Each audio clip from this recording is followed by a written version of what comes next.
네, 안녕하십니까. 저는 멀티 드러그 딜리버리 캐파빌리티를 가진 뉴럴 프로브에 대해서 발표를 하게 될 김민석이라고 합니다. 이 논문은 랩 언어칩이라는 논문에서 발표가 되었으며 이 IF 팩터는 작년간 6.1이고 JCI 랭킹이 7%로 높은 논문입니다.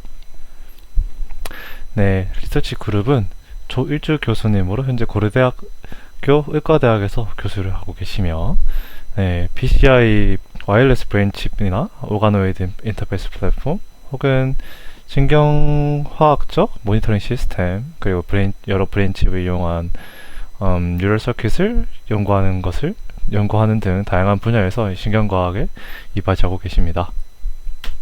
먼저 이 논문이 다루고 있는 멀티펑셔널 뉴럴 프로브에 대해서 먼저 알아야 될 필요가 있습니다. 멀티펑셔널 프로브란 단순히 전이 변화를 측정하는 일렉트로드만 있는 것이 아니라 다양한 전기적, 광학적, 그리고 화학적인 자극을 줄 수 있는 다양한 자극 방식과 더불어서 뉴럴 시그널을 측정할 수 있는 플랫폼이 함께 있는 칩이라고 보시면 되겠습니다. 이러한 다양한 측정 및 자극 방식들이 한 번에 인테그레이트 되어 있으면은 여러 번 실험할 필요가 없고 또 실험 횟수 자체도 줄어들게 될 것이기 때문에 브레인 티슈의 데미지를 줄일 수 있게 되고 또 희생되는 동물의 숫자를 줄일 수 있습니다. 그래서 이러한 멀티펑셔널 뉴럴 프로브들 중에서도 이 플루이드 채널과 일렉트로드가 겹쳐져 있는 것을 캠트로드라고 하는데 지금까지 나온 수많은 캠트로드들은 먼저 한 종류의 드러그들만을 운반을 할 수가 있고 그래서 여러 종류의 드러그를 운반하려면은 여러 개의 이제 캠트로드를 합쳐야 되는 형태로 운영했어야 됐습니다. 그리고 이러한 드러그의 타입을 바꾼다던가 혹은 그 농도를 체인지하는 것도 삽입되어서 실제로 실험을 진행하는 과정 중에서 바꾸는 것이 매우 어려웠고 또 보시면은 이제 스왑 볼륨이라고 해서 이쪽에서 빨간색 액체가 계속 나오고 있다가 이쪽에 파란색 액체를 넣어줘서 그 액체를 바꾸고 싶을 때 이런 이제 부피의 존재 때문에 우리가 파란색 넣어주더라도 빨간색으로 계속해서 나오고 있다가 파란색 액체로 바뀌기까지 그 낭비되는 볼륨이 존재합니다.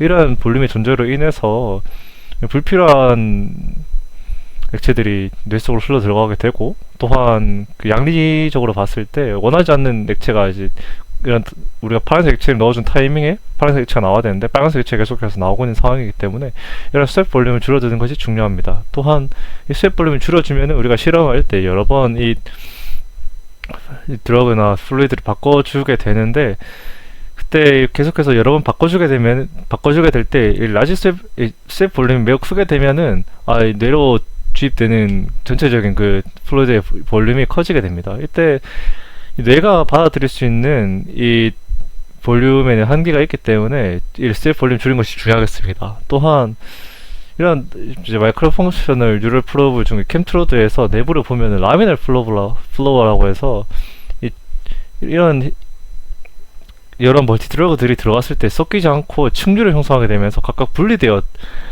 흘러가게 됩니다. 그렇게 되면서 잘 섞이지 않는다는 문제가 있었습니다. 그래서 이러한 기존 프로드의 문제를 해결하기 위해서 이 논문에서는 이미 개발된 이 캠트로드 위에 아까 말씀드린 여러 문제들 해결하기 위해서 세 가지 인렛을 가진 마이크로플루이딕 칩을 만들고자 하는 것이 이 논문의 주요한 포인트입니다.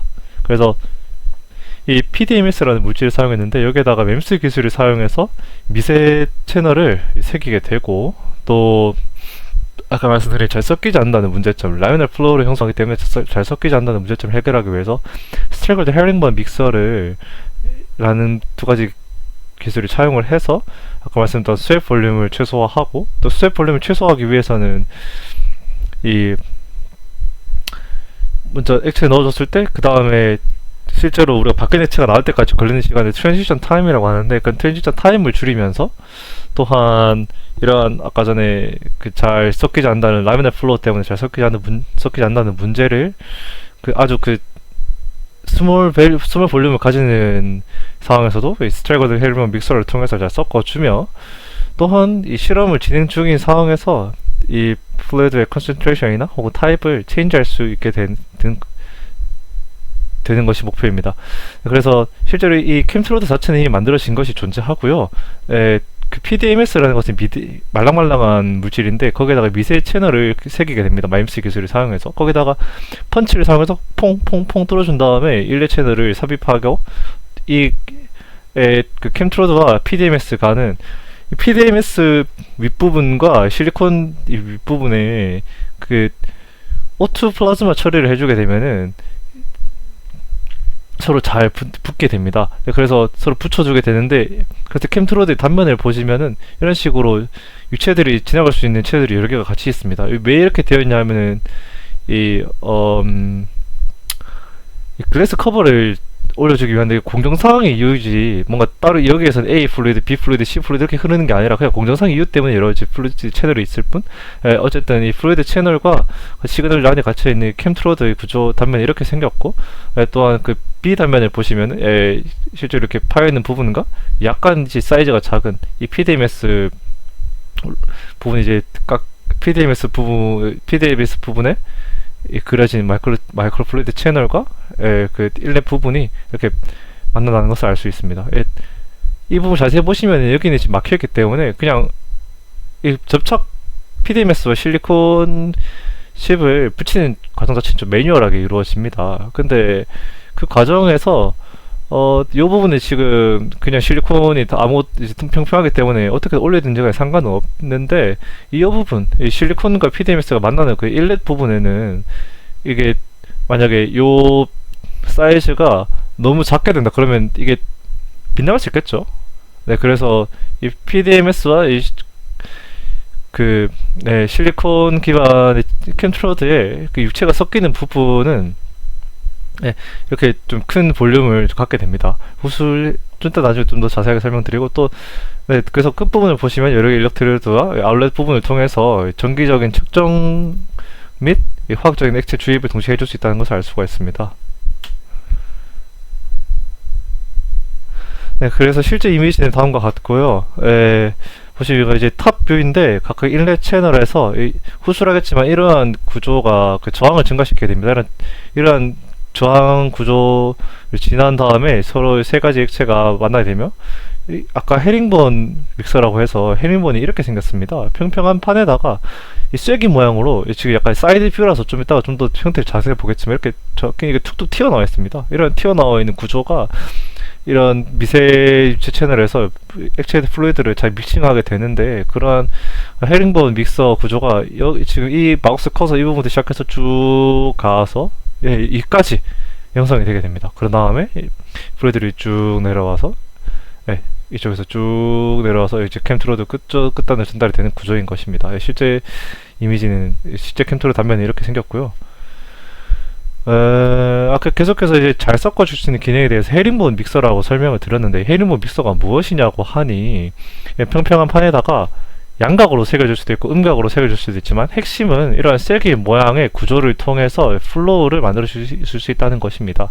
핵심 아이디어는 먼저 이 논문에서 쓰인 게 포지티브 리버스 형식이기 때문에 이 하나만 기호전으로 설명을 드리자면은, 플로우가 쫙 진입을 하다가 이 부분에서는 지금 짧고 길기 때문에 이 부분에서 방해를 좀 더 많이 받고 짧은 부분에서 방해를 적게 받게 됩니다.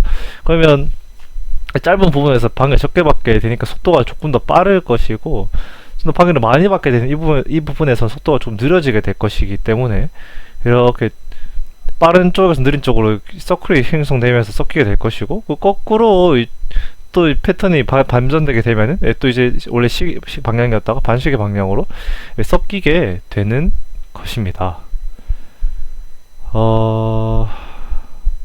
네.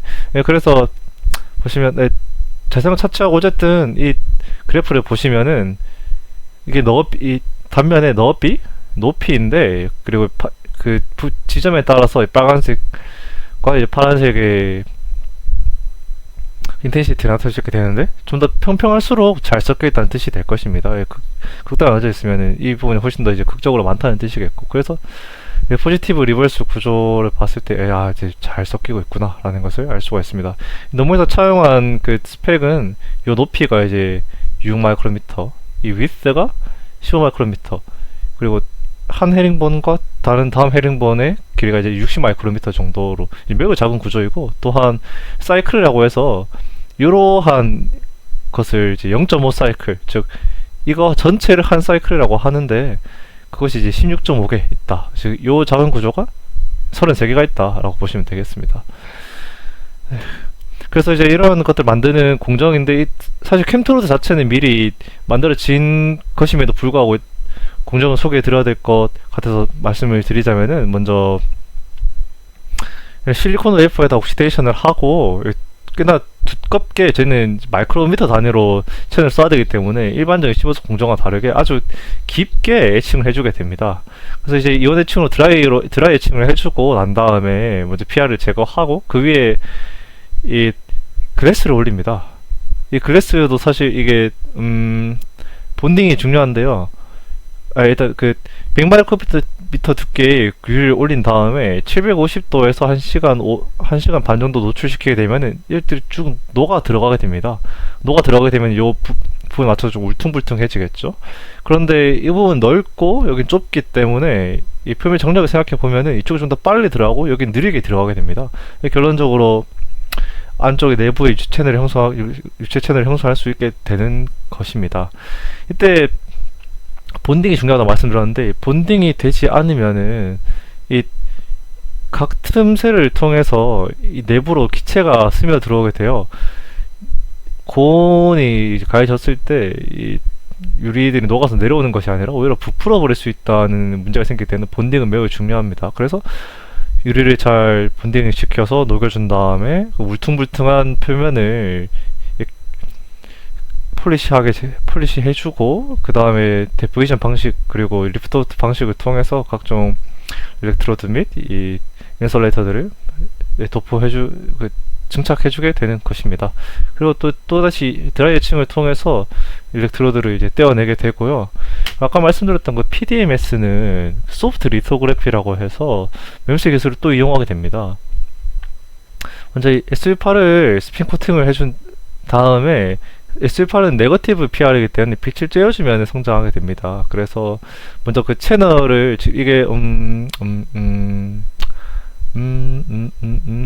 이쪽이 그 캠트로드 쪽이고 이쪽이 인렛 부분이라고 생각하시면은, 먼저 채널을 만들어주고 그 인렛 채널에서 막 지나가다가 그 헤링본 구조를 위에다 또 쌓아주게 됩니다. 아까 6마이크로미터 높이라고 했기 때문에 밑에는 채널이 지금 10마이크로미터고 밑에 이제 위에는 6마이크로미터로 각각 패턴을 증착해준 다음에 빛을 쬐어주지 않는 SV8을 이제 제거해주고, 그럼 이제 단단하게 SV8이 존재하게 되는데, 그 위에다가 PDMS 용액을 부어주게 됩니다. PDMS 용액이 점성이 좀 있는 액체인데 85도씨에서 2시간 정도 구워주게 되면은 이게 곤약보다 좀 더 이제 단단한 그런 젤 형태가 됩니다. 되게 단단한 겔 형태가 됩니다. 그러면 그 미세 유체 채널이 그 PDMS에 SV8에 쓰여진 있는 그 모양이 그대로 찍히게 되는 것이고요. 그럼 그 다음에 이렇게 매뉴얼하게 집게를 두둑 떼어내게 되면 되는 것입니다.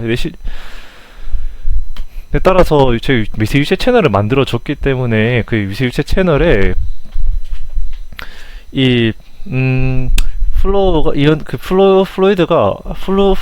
유량이 어느 정도 흐를 것이냐 라는 것을 잘 계산해 줘야 됩니다. 왜냐하면은 이 지금 수식이 좀 많은데 직관적으로 그림만 봤을 때 이쪽 인렛 부분에다가 유체를 넣어 줬을 때 이게 일로 쭉 통해서 이 밑으로 가는 게 아니라 다른 인렛 부분으로 이제 역류하지 말라는 보장이 전혀 없습니다.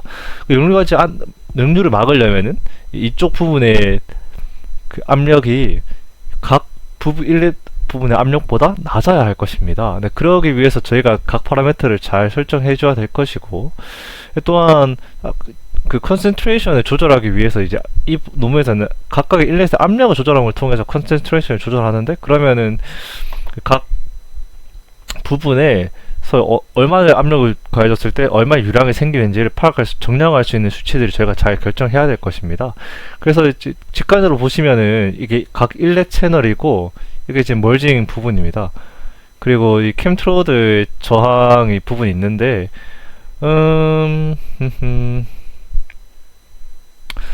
이 캠트로드 쪽으로 흐르는 이 부분 캠트로드 쪽으로 흐르는 전체 유량은 당연히 이 각 일렛의 부분에서 들어오는 유량의 합일 것입니다.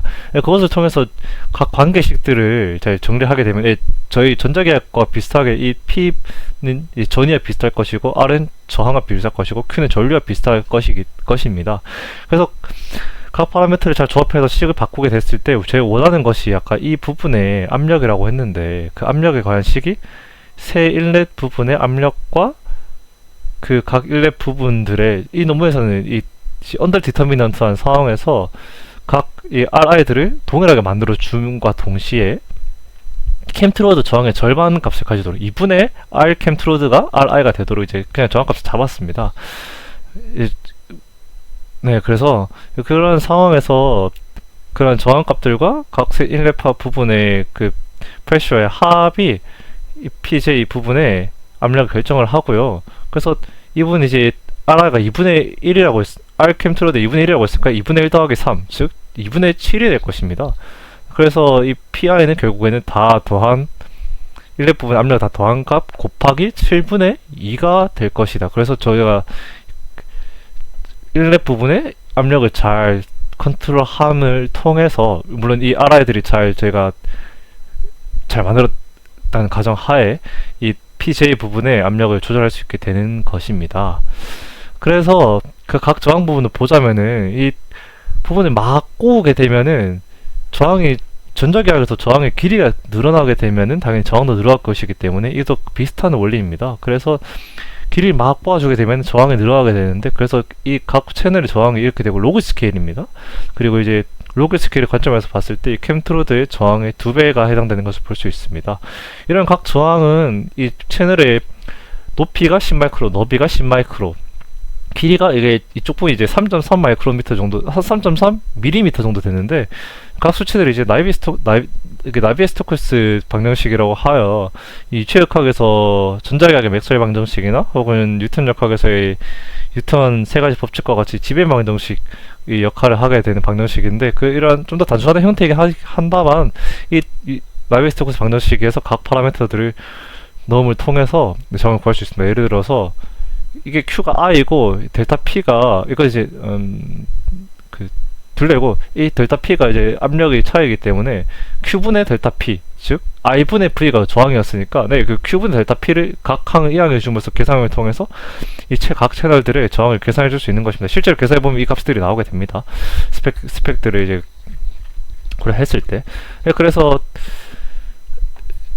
이 직관적 다이어그램이 이 PDMS 플루이드 칩에 어떻게 이제 대응이 되냐라고 하는데 지금 이 각 일렛 부분과 이 캠트로드 부분 말고는 저항이 매우 로그 스케일이 매우 작기 때문에 이 부분들이 다 그냥 쇼트 처리해 준다고 보면 되겠습니다. 네. 그래서 이제 전자계약에서도 한 그 도선을 그냥 한 노드로 보듯이 요 기나긴 도선들과 이 일렛 파트를 전부 다 이제 한 노드로 보고 있다라고 보시면 되겠습니다.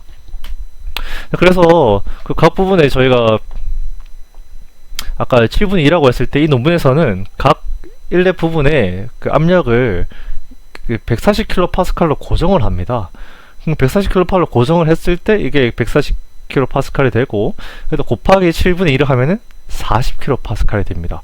그래서 이 값을 고정해 줬을 때 이 노드가 40kPa이 유지가 되기 때문에 다른 노드에 40kPa를 걸어주게 되면은 그쪽 채널로 유량이 생성되지 않게 되는 것이죠. 그래서 보면은 이게 각 부분의 이제 믹싱 비율인데 채널 2와 채널 3에서 전혀 이제 유량 흐름을 만들지 않고 싶다. 그러면 당연히 채널 2와 채널 3에 압력을 이제 40kPa 걸어주면 되는 것입니다. 근데 40kPa라고 했으면 각 채널에 40kPa만 넣어줬을 때 120kPa이기 때문에 20kPa이 남게 됩니다.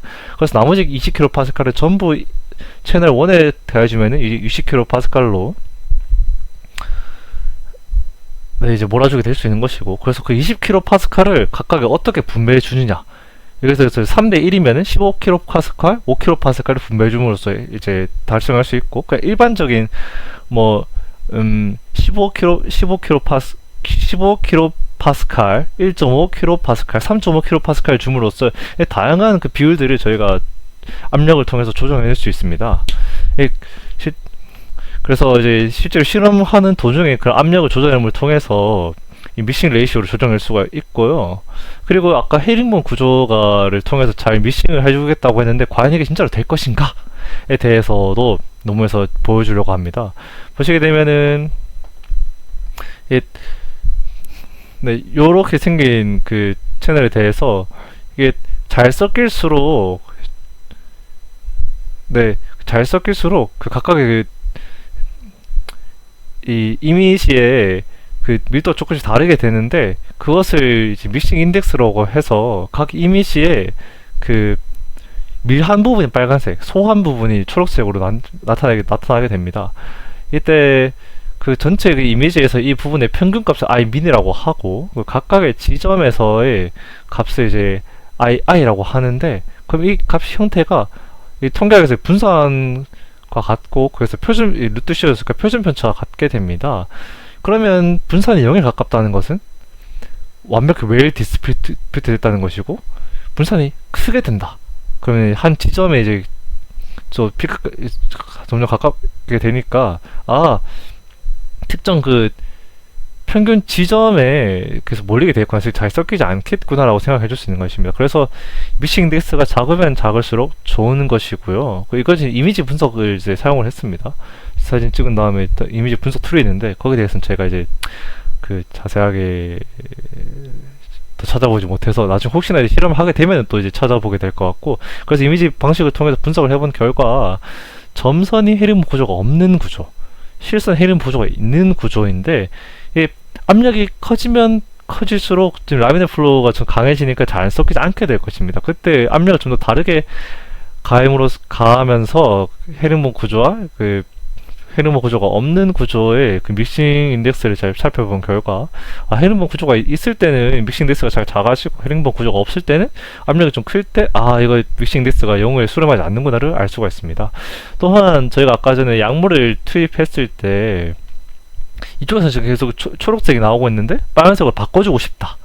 그럼 빨간색 물질 넣어주면은 이 채널에는 지금 계속해서 초록색 물질이 차 있을 테니까 그 초록색 물질이 다 이제 배출될 때까지 걸리는 시간이 있을 것입니다. 네, 왜냐하면 당연히 그렇겠죠. 그러면 이들은 시간을 줄이면 줄일수록 좋을 것입니다. 그때 이 레지던스 타임이 측정해본 결과 초록색 넣었을 때 초록색이 다 빠지기까지 18초, 그 다음에 빨간색 완전히 바뀌기까지 9초, 그래서 27초 혹은 이제 빨간색으로서 파란색으로 갈 때는 23초 정도로 1분도 걸리지 않는 시간이 걸렸습니다. 그래서 이 논문에서 현재 이 실험에서는 그 플로우 레이트가 170 나노리터 퍼 미닛이었기 때문에 지금 이게 한 60분에 27 미닛 60분에 23미닛으로 곱해보면은 결과적으로 그 66 나노리터 정도의 그 스왑 볼륨을 이제 계산해낼 수가 있습니다. 그래서 이제 트랜지션 타임이 적어지게 되면은 이 플로우 레이트는 압력에 따라서 고정이 되어 있기 때문에 고정된 플로우 레이트에 따라서 이 트랜지션 타임이 길어지면 길어질수록 당연히 스왑 볼륨이 많다고 생각할 수가 있겠는데 이 트랜지션 타임이 적음으로 통해서 스왑 볼륨도 적어지게 됩니다. 스왑 볼륨 아까 말씀드렸듯이 아까 여기 지금 빨간색을 넣어줬는데 아직까지 계속해서 여기 유세 채널에는 파란색이 그 차 있다 보니까 그것이 이제 바뀌는 시간 바뀔 그 가득 차 있어서 빨간색 완전히 바뀔 때까지 배출되어야 하는 그 볼륨으로 보면 되겠습니다. 그리고 이 보면은 이 인렛 부분이 사실 원래 이제 캠트로드에 있는 인렛 부분이 사실 엄청난 부피를 차지하기 때문에 이 부분에 많은 스왑 볼륨을 차지하게 되는데요. 이 부분은 사실 저희가 이제 매뉴얼하게 PDMS와 캠트로드를 붙일 때 꼭 있어야 되는 부분이라 불가피하게 이런 크기를 유지할 수밖에 없습니다. 그리고 실제로는 이 라미네 플로우가 생긴다고 하더라도 인비보에서는 어차피 어느 정도 이제 섞이게 될 것이기 때문에 이 헤링본 믹서 성능이 좋긴 하겠지만 그래도 라미넬 플로우가 생긴 이 부분 또한 이제 실제로 체내에서 봤을 땐 조금 섞이긴 하긴 합니다만 그래도 이제 헤링본 믹서를 통해서 좀 더 잘 섞어줄 수 있다는 점을 논문에서 강조를 하고 있습니다. 그리고 그 이제 스왑 볼륨을 줄이는 것이 중요한 이유는 이게 계속해서 저희가 실험하면서 약물을 계속 바꿔주려고 할 때 뭐 무한정 저희가 이 브레인에 대해 뇌에다가 뭐 10리터, 20리터씩 약물을 넣어줄 수 아니듯이 그 브레인이 그 인듀할 수 있는 견딜 수 있는 그 볼륨의 한계가 있는데 주인의 경우에는 약 이제 한 1 마이크로 리터 정도가 됩니다. 근데 그래서 스왑 볼륨이 작으면 작을수록 좋은데 저희는 이제 스왑 볼륨이 66 나노리터 정도가 되기 때문에 매우 그 밀리리터 정도 되고 제가 실제로 한 번씩 이제 테스트 할 때 넣는 그 인젝션 드러그가 한 마이크로리터 정도 되기 때문에 측정에도 크게 영향을 미치지 않으면서 그 뇌의 볼륨의 그 인듀어런스를 고려했을 때도 괜찮겠구나 라고 결론 내릴 수가 있겠습니다. 그 이제 인비보에서 실제로 제가 캠트로드를 통해서 드러그를 넣었을 때 그 신호 측정이 잘 되냐를 보려고 한 것인데 이 파일럿 칼파인이라고 해서 간질을 유발하는 물질입니다. 그리고 그 TTX라고 하여서 그 나트륨 이온 채널을 나트륨과 칼륨 펌프를 꺼줄 수 있는 물질인데 이제 위 물질 같은 경우는 이제 간질이 일으키기 때문에 그 신호가 훨씬 더 활발해지게 될 것이고 TTX의 경우에는 신호를 완전히 꺼버리게 될 것입니다. 그래서 실제로 이 농도 조절 물질은 사실은 1레드 1, 2, 3에 대해서 농도 조절을 위해서 그 소금물을 저희가 세척 중 하나에 이제 넣게 됩니다. 이제 버퍼 물질인데 이게 인체에 그 NA와 CL 이온이 잘 있기 때문에 그 소금물을 좀 넣어줄 수 있는 것이고 어쨌든 그 소금 1레 채널 1, 2, 3에서 그 2 보통 그 중 채널 중 하나에 소금물을 넣어서 그 소금물과 다른 채널 하나의 그 비율을 통해서 믹싱 레시오를 조절하면서 컨센트레이션도 조절할 수 있게 되는 그 드러그의 농도 또한 조절할 수 있게 되는데 그래서 각 드러그 농도를 조절함을 통해서 이 뉴런 액티비티를 이제 확인해 본 것입니다. 그래서 실제로 한 일렉트로드에 대해서 신호가 여러 개가 있을 때 저희가 북챕터 할 때 배웠듯이 이 매트릭 코드를 통해서 그 논문에서 제시를 하고 있지 않지만 특정 매트릭 코드를 통해서 분석을 다 해냈는데 멀리 있는 뉴런일수록 작게 잡히고 가까이 있는 뉴런일수록 크게 잡히는 등의 방식으로 아이디어를 잘 접목을 시켜서 이 신호가 어떤 뉴런에서 왔는지를 혹은 어느 정도 거리에 있는 뉴런에서 왔는지를 저희가